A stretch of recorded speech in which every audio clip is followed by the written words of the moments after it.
Since time is really not a matter today, I'm just going to get through my notes here. Hello, my name is Nicole Calderone, and I live in Hutto. For those that don't know me, I'm originally from New Hampshire. 3 of my grandparents were Canadian, and my grandfather was an Irish immigrant. So my family has been here about 100 years. Growing up in New Hampshire, we learned about the Underground Railroad, as our little town was a stop on the way to Canada.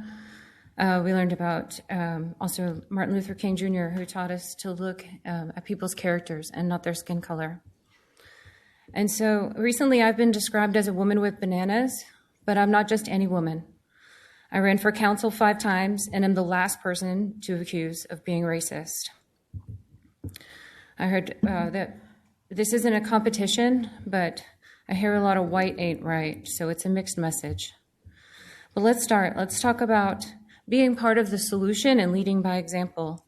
And my record, on June 18th, 2020, before anybody had said anything, I spoke at this podium in support of Black Lives Matter movement for systemic justice and to ask our POS Mayor Gall to do something while the riots were happening across America.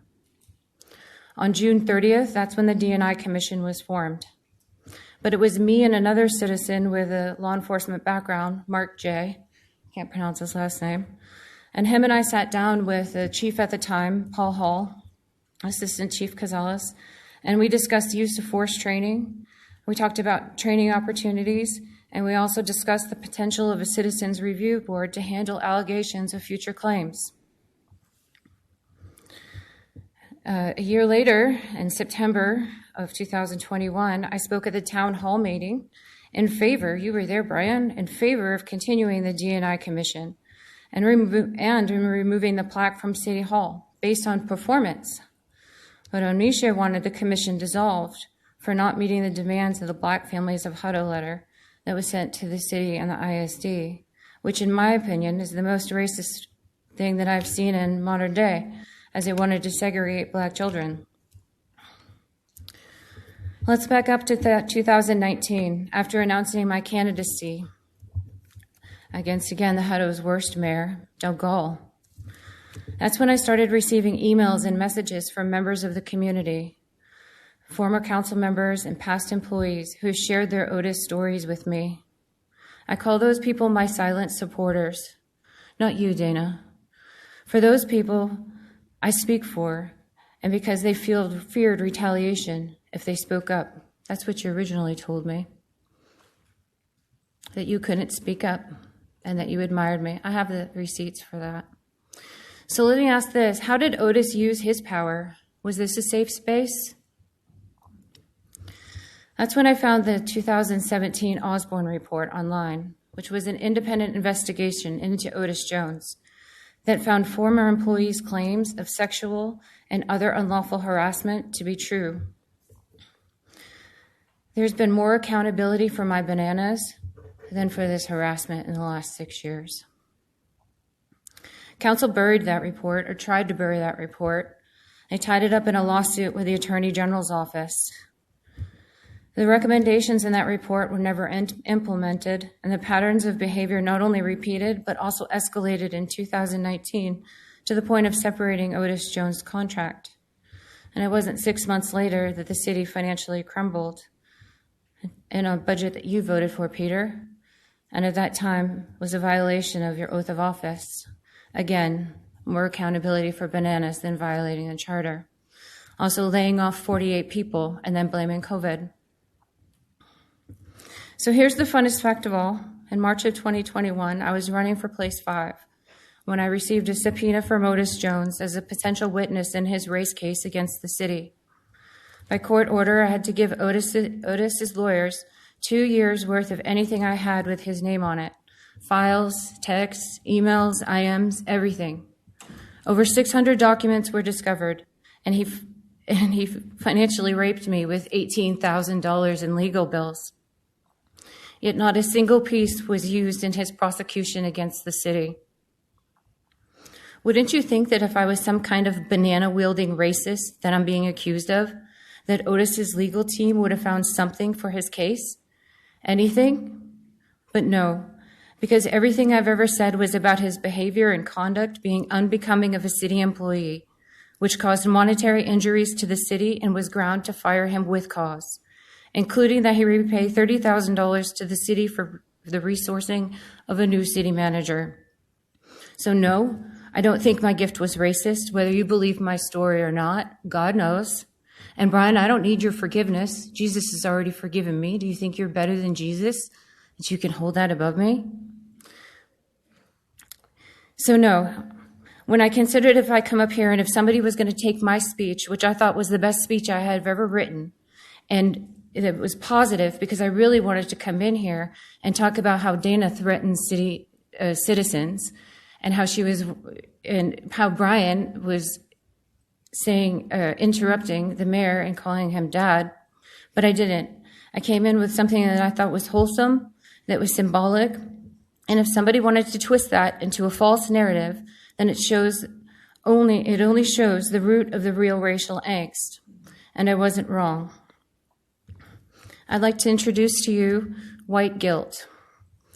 I did some introspecting and some learning and some reading, and I came across Shelby Steele.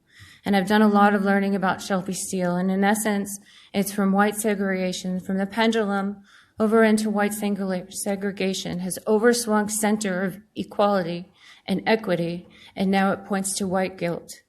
There is no apology that America can make for the hundreds of years of history that's happened here, and to ask for it is holding back the entire advancement of the entire civil rights movement.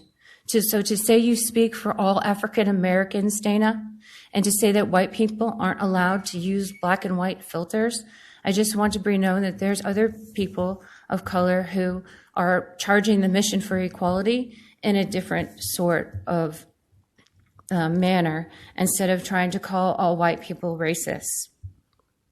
What are we not talking about while we're talking about bananas?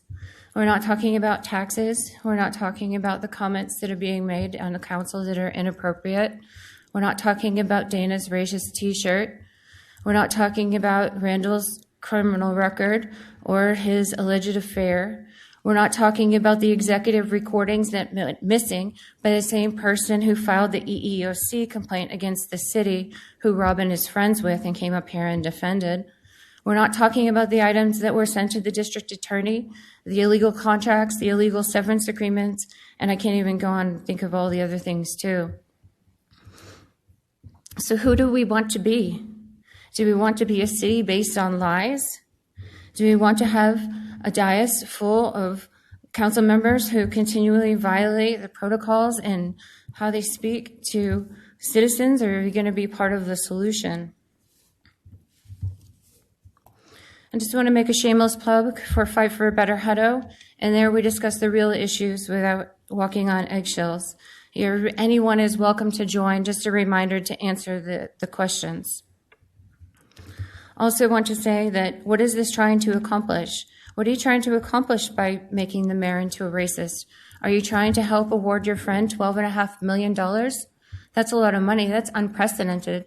That's more money than families of victims killed by police have received. That's an indicator of passion and prejudice, and that is the basis of the appeal, is that it should be thrown out on that alone. The number one comment I saw in threads after the ruling was, "Get your coins, King." And I'm concerned by that it doesn't matter on a basis of fact, just that certain people think that they're owed and they're due. And for the record, Crystal didn't live here, and she sat on council. And also Brian is Byron Franklin, the one who was promoted from chief to assistant city manager without the qualifications and was later fired, had this hidden severance agreement too. And I believe he went to the house to tell Otis about the alleged rape. He's the one that said Mike was a crook. Now, if you want to really talk about the issues, you can message me, but I just want to say that Terrence Owens has not contacted me. Brian has not contacted me. Dana, nobody, Connie, nobody in this community has contacted me directly, which means that you have no intention of trying to make this into a teachable moment. You have no intention of trying to bridge gaps between race. All you want to do is you want to divide, and then you're going to take off to Louisiana. I don't know why you're shaking your head at me. Is this a safe space for me? Are you trying to call me out and attack me? Fuck you. Ooh.